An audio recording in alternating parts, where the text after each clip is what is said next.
Hello everybody! I just wanted to take a quick moment to thank you guys for such an amazing response to my last video. I had a lot of fun talking to you guys in the comments and thought that it would be fun to make a follow-up video. Also, about Fortnite.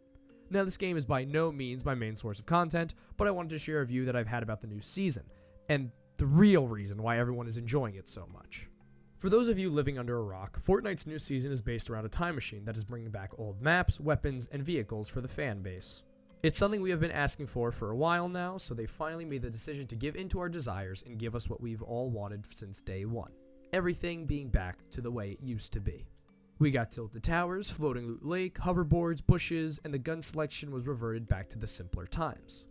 It immediately became apparent that Fortnite made the right choice. After the update was dropped the very same day, Fortnite broke its past peak player count record, reaching up to 44.7 million players. I do believe this went up to about 55 million, but that's what I could find on the internet was 44.7.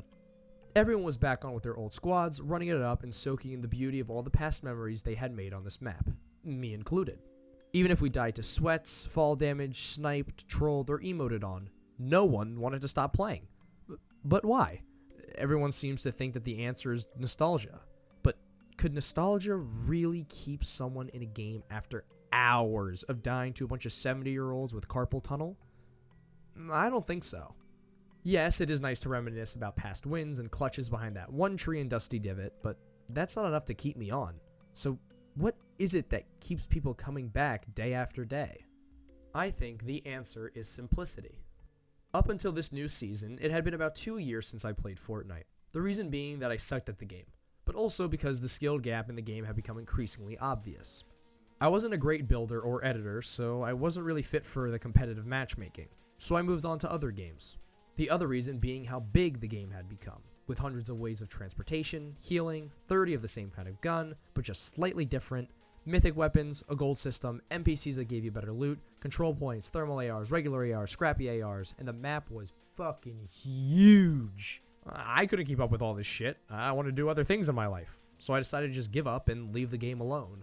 Now, there's nothing wrong with a big game. Games like GTA 5 and Elden Ring are big games.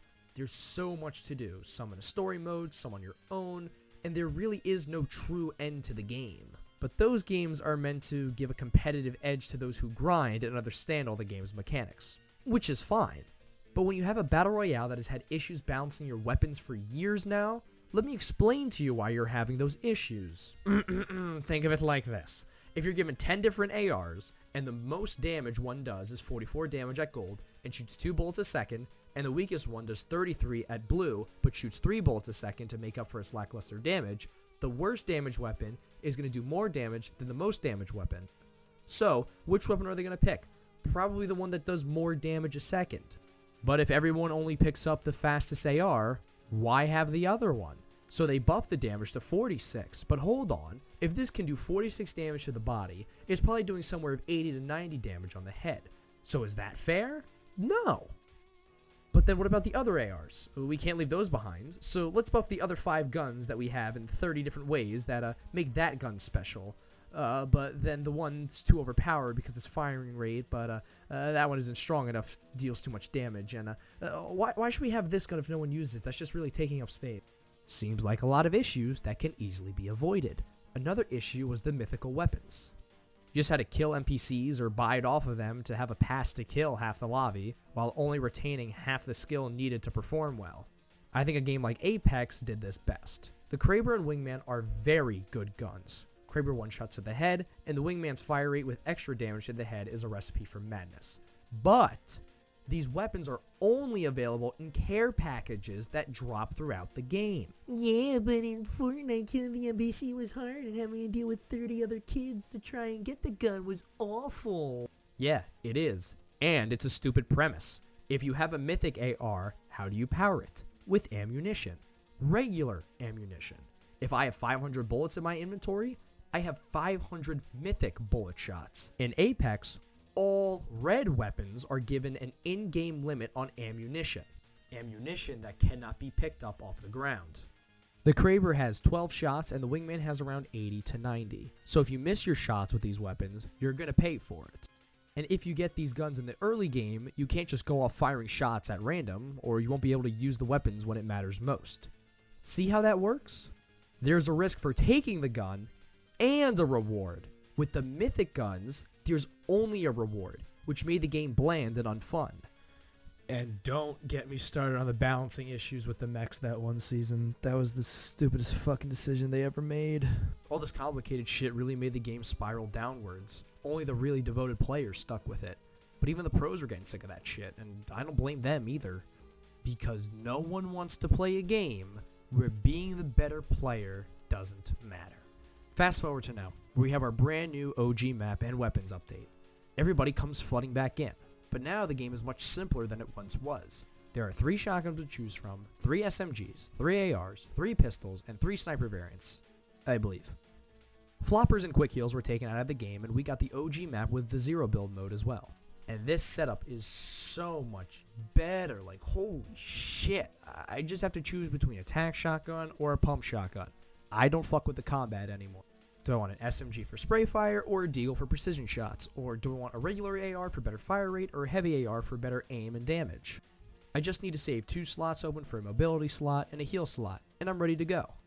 And everyone else is met with the same choices, and everybody's loadout is slightly different, but at the end of the day, this system allows for freedom of choice, and has no outstanding weapons that absolutely take the cake. Yes, RPGs and grenade launchers are annoying. Yes, there are too many rift to goes on the map. Yes, I'm shit at building, so I practically lose every 1v1 I'm in, but that's because I'm the worst player.